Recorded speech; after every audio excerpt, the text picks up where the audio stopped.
So in this video, Helen Zille is breaking down some of the events that took place behind the scenes at the first day of the parliament sitting after South Africa's elections, and really explaining how the EFF was actually the agent that saved South Africa. Let's listen to how she breaks down the role of Floyd Shivambu of the EFF in helping South Africa to get to where it is today, and I'll be back for some interesting analysis on the meanings and the origins of the term progressive caucus. By looking at what happened last week, Friday, as the deal was being finalized, because it looks like you and Fikile Mbalula, the Secretary General of the ANC, signed off on the deal just at the right time, as the speaker was about to be voted on. Just help us understand how the negotiations were. I know you've said that even the ANC has said that you as the DA have come out, you've been very open-minded,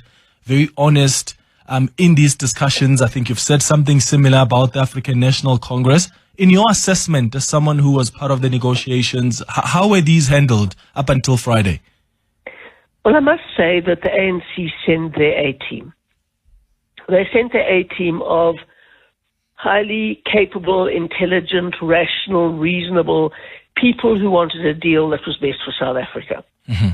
And that was a big plus, the huge plus that we all went in there with that attitude. Apparently, the EFF, I don't know for sure, but I believe they did not go in with that attitude. And it was very important to set that foundation, and both teams did that. Mm-hmm. Then it was absolutely impossible in 10 days, because the DA negotiating team convened on the 4th of June fully for the first time, and we had to be ready by the 14th of June. So it was obviously impossible to do a full Government of National Unity agreement in that very short time. So we opted to do a statement of intent as a framework for ongoing talks. But that was really important as well, because it had to button down some key modalities and mechanisms in which we would have a discussion, and what would count as agreement, and how we would balance our proportionality against each other, and how for the DA we didn't end up in a situation where we were merely a crutch propping up the ANC in government to do business as usual. Mm-hmm. We didn't want that. And so there were some very tough negotiations, and it did continue a long time, and into the night and into the early hours of the morning, and meetings at all times of the day and night. And a lot of it was actually done in the last 10 hours, amazingly enough. Yeah. It's interesting how the final deal was almost signed while the first sitting of Parliament was underway. Were you somehow happy that the EFF actually asked for a break? Because, it looked like at some point you guys needed more time to just finalize this deal with the ANC. Did that work in your favor? You are right on the money there, Clement, right on the money. If Floyd Shivambu actually saved the day. If it wasn't for Floyd Shivambu calling for that caucus break, we would not have got it signed, and the DA would not have been able to vote for Toko Didiza as the speaker. Because we'd made up our mind that we were not going to vote with the ANC until we had a signed deal. Mm-hmm. That was obviously crucial for us. And if Floyd Shivambu had not called, excuse me, I'm sick, I'm sneezing. If Floyd Shivambu had not called for that caucus break, we wouldn't be here. Believe me, we wouldn't be here. My goodness. Okay, so let's look at now what's going to somehow underpin this partnership and relationship you have with the ANC and the other parties that are joining this Government of National Unity. How are you going to be addressing policy issues where there's a clash? I know that in the document, I went through it, it speaks to the issue of sufficient consensus. So when you are disagreeing on specific issues, there are dispute resolution mechanisms. How are you going to be addressing issues where you clash in terms of policy with the ANC? What's going to be the way forward? Well, this was one of the critical issues that was going to hold up the entire negotiation. And if we hadn't resolved it, we wouldn't have had an agreement. Because the issue was about how do we reach agreement when we disagree? And how do we resolve those conflicts? Because there are going to be a lot of those. Let's be absolutely honest. We've been in opposition to each other for a very long time, and this is not going to be easy. But we had a mechanism under Section 19, which was absolutely critical to us, which was called the Sufficient Consensus Clause. We agreed to take decisions by consensus, and if consensus could not be reached by sufficient consensus, which is a phrase, as you know, that they developed in CODESA in 1994. But we wanted to actually define sufficient consensus and get it buttoned down in the agreement, which we then actually did. So that's Section 19 of the agreement, if you've got it in front of you. And you will see there that it says that sufficient consensus happens, and I'm not quoting it directly because I don't have it in front of me, but sufficient consensus happens when everybody's had a chance to voice their opinions on something, when we've certainly tried to reach full consensus, and where this has not been possible.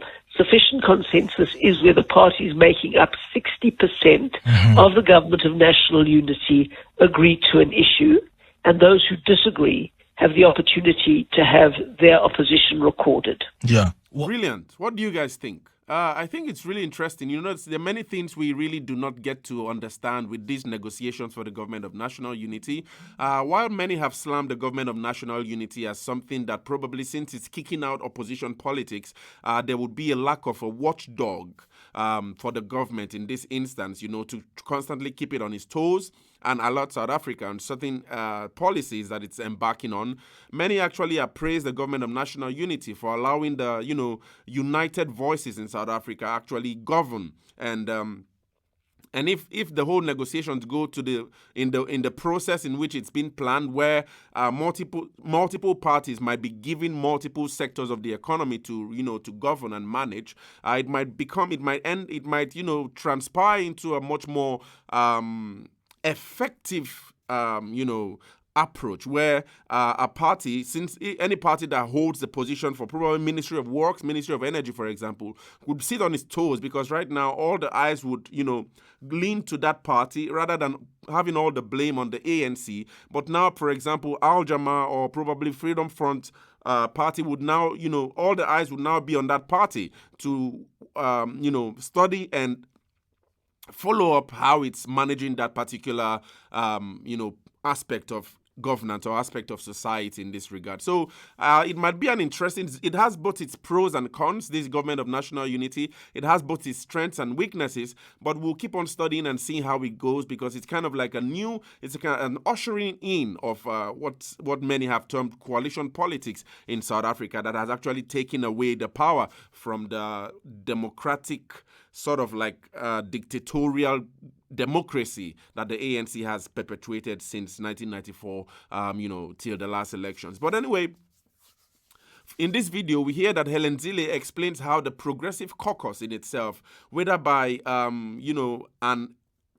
sort of like unconscious approach to decision making, actually saved South Africa and allowed South Africa to get to where it is today, where South Africa now has a Speaker of the Parliament and a Deputy Speaker of the Parliament and also a President of the nation.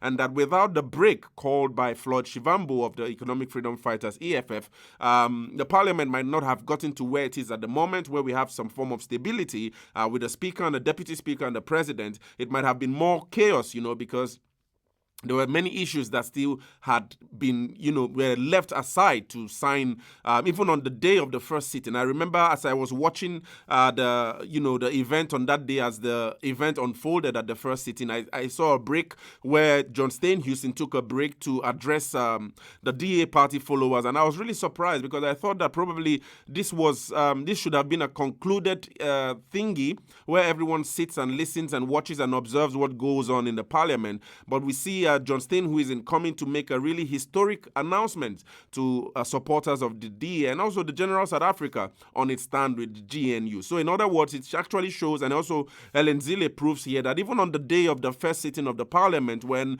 the Speaker of the House and the Deputy Speaker and the President was being voted for, there were still many behind the scenes going on. Many negotiations were not yet complete, and many parties resorted to signing a statement of intent, which was sort of like, if in the words of Bantu Holomisa, a first step, kind of like step one to what the GNU would eventually evolve into being. And so we are still studying, and we don't understand, the flesh to that skeleton. But it appears that the GNU at the moment seems to be like a skeleton that we are waiting for, an understanding of the nature of the flesh that would actually encompass or encapsulate what the GNU represents. But Helen Zille goes behind the scenes here, showing us how the Progressive Caucus, the Progressive Caucus is this group that's actually led by some of these parties. I'll actually go on a small research I just made and discovered through multiple articles on the internet to really understand what the Progressive Caucus in South Africa really means and where it actually originates from.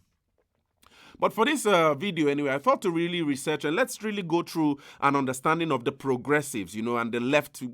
I remember, I think when I made a last video I made, I saw one comment. One of you actually commented on the fact how the progressive left is actually a contradiction. And I thought to go a little bit into some of the ideologies and what the whole thing about progressivism and leftist, politics actually mean, in that regard, and help us to understand what the EFF and the MK party are actually trying to strive for in their opposition to the government of national unity today.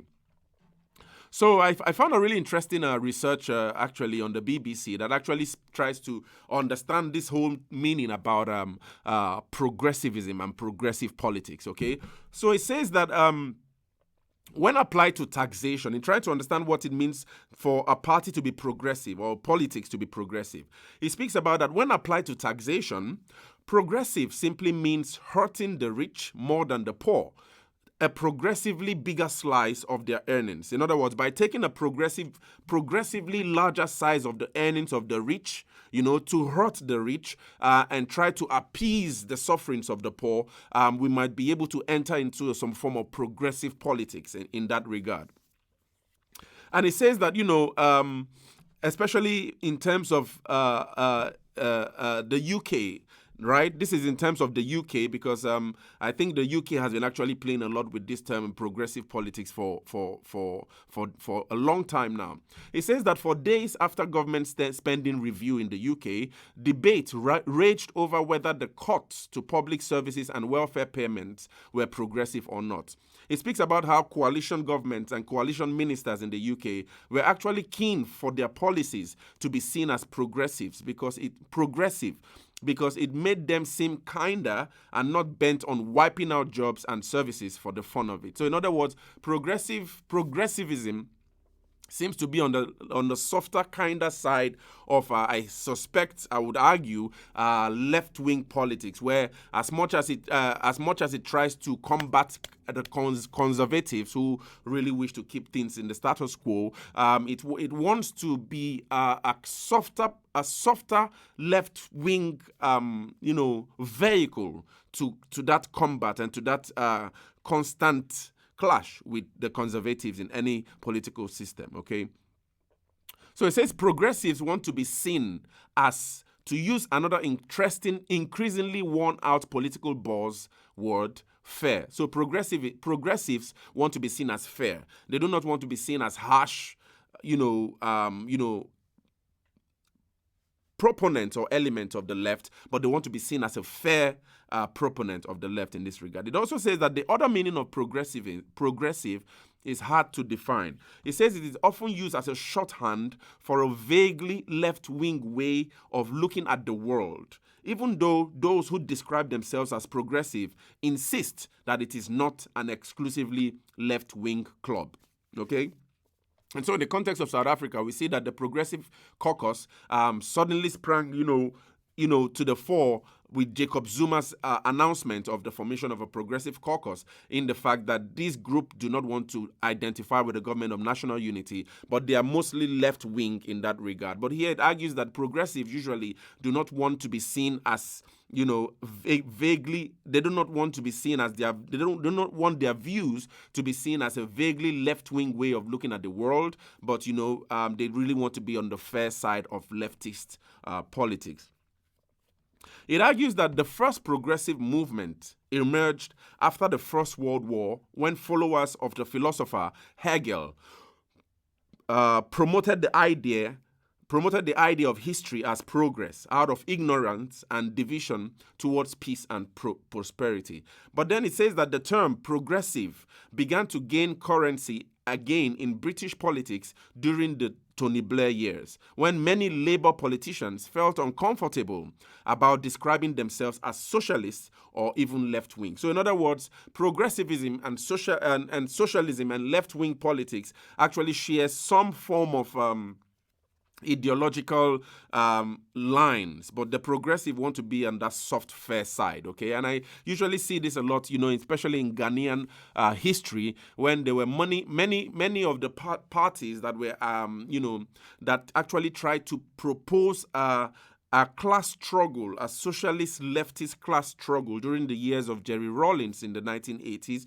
from 1982 all the way to 1992. These progressives, and actually they actually started in the times of Nkrumah when they saw that, they attributed the blame to the failing state of Ghanaian, economy to vehicles of capitalism, and so they saw that they wanted to pursue a form of a class struggle between the proletariat and the bourgeoisie, which is a really characteristic element of socialism, where there's this class struggle that and eventually would and is anticipated to end in the hegemony of the proletariat. Okay, so that was the idea of progressive politics and the worldview of the progressives in Ghana in the 1980s and actually in the 1960s and 70s actually. So it actually argues the same thing here, that the term progressive started to gain, currency in British politics during the years of Tony Blair, when many politicians, they really felt uncomfortable. Now it was really unpalatable at this point to really be identified as a socialist or a left-wing. So the progressive became a much more fairer, softer term to actually attribute oneself during those years. So he also speaks about how that these progressives tend to see themselves as people who believe in reform, in changing society for the better, as opposed to conservatives who they believe want to keep things the same or even turn the clock back. And now it also argues that the progressives are socially liberal, favoring more rights for women, gay people, and minorities. It says that they believe in modernization and technological progress. They also believe in the redistribution of wealth. All right. But then it says that a new breed of liberal and conservative thinkers are beginning to challenge progressive thought, much to the irritation of traditional keepers of the progressive flame of the left. And it actually argues here that also, when pressed for a definition of what progressive means, there's this Mr. Littlewood who briefly ran the think tank called Progressive Vision. He actually argued that support for reform and modernization, a cynicism about entrenched institutions, and an open-mindedness about changing those institutions, and a belief that new technologies are beneficial to mankind if they are properly harnessed, is what progressivism actually represents. All right? And so it says that the idea that you can describe yourself as progressive without backing progressive taxation is met with ridicule. That is according to Labour supporters now in the UK. So in other words, if you claim to be progressive, you are most likely supposed or expected to back taxation that is driven from a progressive perspective. In terms of modernity, progressives actually, have this notion that, there's this guy says that a progressive, it actually argues that here that, okay.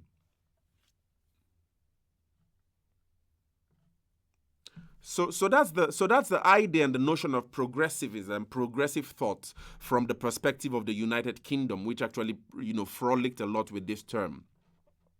But in trying to also go generally to, the idea of a progressive caucus, as we see the likes of Julius Malema and Jacob Zuma actually espousing in South Africa's politics, we just go a little bit to the origins and where it stemmed from. So it actually argues here that the progressive caucus is used to describe an American left-leaning caucus within the Democratic Party, all right, or the Democratic caucus, in the legislature. So a progressive caucus in the context of America now was actually used to capture a group of a leftist-oriented worldview within the Democratic Party in the United States, all right? there was this other term, Congressional Progressive Caucus in the United States. It argues that it was affiliated with the Democratic Party in the United States Congress, all right? And it represented the furthest left-leaning faction of the Democratic Party that was founded in 1991, and it has since grown to be the second largest Democratic caucus in the House of Representatives in the United States, all right?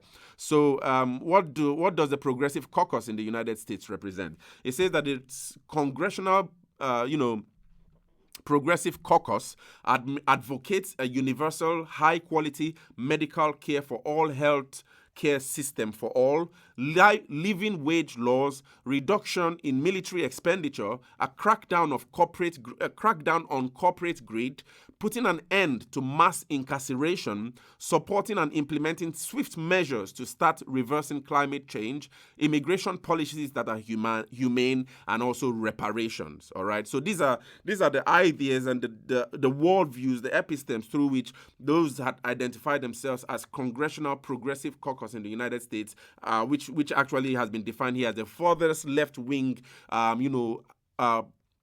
representatives in the Democratic Party in the National Congress of the United States actually stood for. So they stood for universal, high-quality medical care for all. They stood for living wage laws. They stood for reductions in the military expenditure. They stood for crackdown on corporate greed. They stood for an end to mass incarceration. They stood for supporting and implementing swift measures to start reversing climate change. And they stood for immigration policies that are humane and reparation. So it's really important to understand what this Progressive Caucus really represented, especially on the global scale, so that when we zone into South Africa's Progressive Caucus, we can understand where the argument for the Progressive Caucus, driven by Julius Malema's EFF party and the MK party stand, and also to the effect that some of the parties that have actually left the Progressive Caucus, such as the United Democratic Movement led by General Bantu Holomisa and Al Jamaa, now leaving the Progressive Caucus to join the Government of National Unity. What that entire edifice represents for the Progressive Caucus, okay?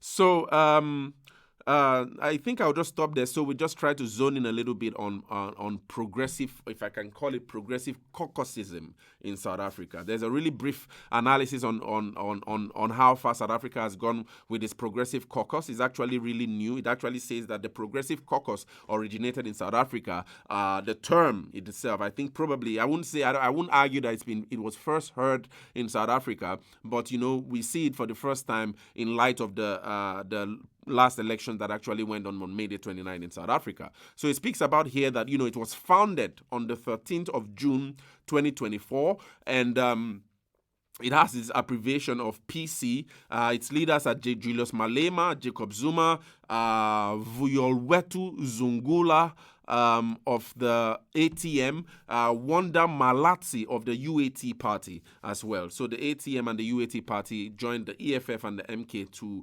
lead the Progressive Caucus, okay? Its ideology is that it is anti-government of national unity. So we see that the Progressive Caucus in the UK and the US, although they drove this mentality and ideology that they were more, like in the UK, for example, they thought that they were on the softer side and fairer side of left-wing politics. In the US, it was described as the furthest left-wing representatives of the Democratic Party in the National Congress of the United States, and they pushed for certain policies that were in line with many of the policies I hear the EFF and the MK sharing. But in the context of South Africa, the Progressive Caucus in itself was defined and constrained within the confines of an anti-GNU episteme, okay? So what the Progressive Caucus in South Africa means is that it is anti-GNU. It is anti-government of national unity. Its idea and its prerogatives are to constantly clash with the ideologies and the ways of seeing and knowing of the government of national unity as it's been negotiated and formed today by the ANC under the leadership of President Cyril Ramaphosa. Just briefly also, it actually speaks about how when during its formation, its members included the EFF, the MK Party, the ATM, the UAT, the UDM, and Al-Jama, and also PAC. But now we know that Al-Jama and UDM have actually left the Democratic Caucus, and I really don't know how that might be interpreted. But it actually argues that also in the National Assembly, the Progressive Caucus in all make up 100 seats out of the 400 seats, okay? And also in the National Council of Provinces, which is made up of 90 seats, the Progressive Caucus makes up 11 seats. And also in the Pan-African Parliament, the Progressive Caucus make 1 out of the 5 seats. And also in the provincial legislatures, which is made up of 487 seats, the Progressive Caucus makes up 111 seats out of those. All right, so just briefly, it speaks here that the Progressive Caucus is a political alliance in South Africa formed in the opposition to the government of national unity. At its height, it comprised of 7 parties, all right? I've mentioned those 7 parties. And it says that, however, within a matter of days, PAC, UDM, and Al-Jama left the Progressive Caucus to join the government of national unity, all right? And they said here it's argued that they left consecutively. That's PAC, UDM, and Al-Jama left on the 19th, 21st, and 23rd of June 2024. So although it was formed on the 13th of June 2024, in 6 or 7 or 10 days later, all these 3 parties, the PAC, UDM, and Al-Jama, had already left the Progressive Caucus, okay? So it says that the Progressive Caucus collectively holds approximately 30% of the seats in the National Assembly, and the MK Party, led by former President Jacob Zuma, joined the Progressive Caucus on the 17th of June 2024 after securing 14.6% of the vote and 58 seats in the National Assembly. We know that those 58 seats now will be led by John Schloppe, who was formerly, the Eastern Cape judge, okay? It also speaks about how that, despite initial boycotting, the first sitting of the National Assembly over allegations of vote rigging, which the court dismissed as without merit, MK Party decided to align with the Progressive Caucus to strengthen the opposition against the government of national unity. However, the inclusion of the MK Party does not gain the Progressive Caucus enough seats in the National Assembly to block any law or constitutional amendment due to the GNU's supermajority. All right. So, as much as the Progressive Caucus now made up of, I would argue the EFF, the MK Party, the UAT, and ATM, you see, they do not make up enough to counter the supermajority of the government of national unity at the moment. So it might be paralyzed to that extent, but I suspect and I dare to argue that they will make a really vociferous opposition in the parliament against the government of national unity and the policies driven by the government of national unity. So it also speaks about that, the caucus, the Progressive Caucus, was formed following the May 29, 2024 elections when the ANC lost its majority for the first time in 30 years. And, we know that the ANC won 40% of the votes and entered a coalition with the DA and other smaller parties. We know that some of those parties include Good, Patriotic Alliance, Freedom Front Party Plus, and, IFP, Inkatha Freedom Party.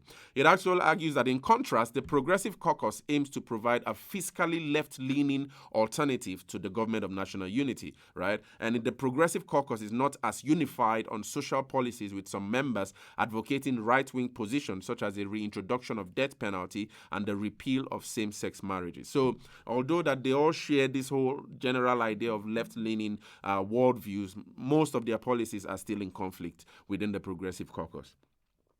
So it says the objective of the Progressive Caucus is that it seeks to advance radical economic transformation and the policy of land appropriation without land appropriation anyway, but the EFF uses expropriation. Here it argues land appropriation without compensation. I would argue that that should be land expropriation.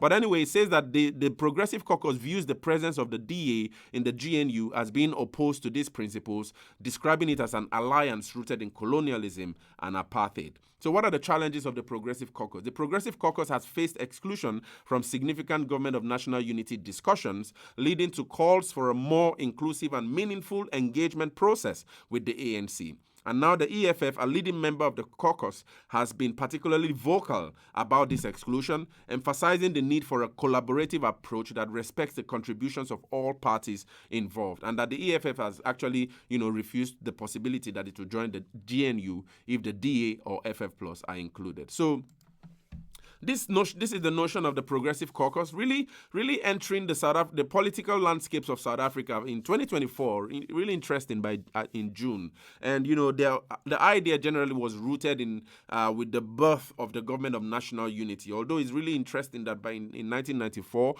there wasn't it's really difficult to interpret. I'll do some research on that, on the character of the opposition that opposed the government of national unity led by Nelson Mandela by 1994. But here we see that this Progressive Caucus was born as a result of the birth as well, or the evolution of the government of national unity under President Cyril Ramaphosa's ANC, to which the MK party has argued that they can work with the ANC, but they will not work with the ANC of President Ramaphosa. And also the EFF has argued that they do not want to join a government of national unity that has the DA and the FF Plus, because as the EFF argues, that these are parties that actually still are conservative, want to keep the status quo in South Africa, uphold the principles and elements of white supremacy, which the DA has actually denied, although the case of Renard House at the moment actually has, probably caused the DA to take some steps back.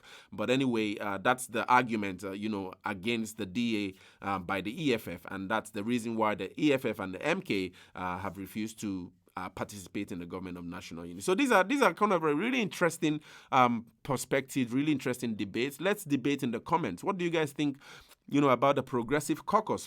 How do you suspect that they would, affect opposition, especially with the leadership of John Schloppe now in the parliament? I'll be doing some videos on, his thoughts and his ideas. He has made a media briefing recently on, how he intends to lead the opposition in the parliament from the MK party wing. It will really be interesting to watch and analyze here, but we'll keep studying and understanding. But what do you guys think about this whole speech by Helen Zille in this video on the role Floyd Shivambu played in saving South Africa, and also the debate on the Progressive Caucus and where the Progressive Caucus lies today? Share your thoughts in the comments.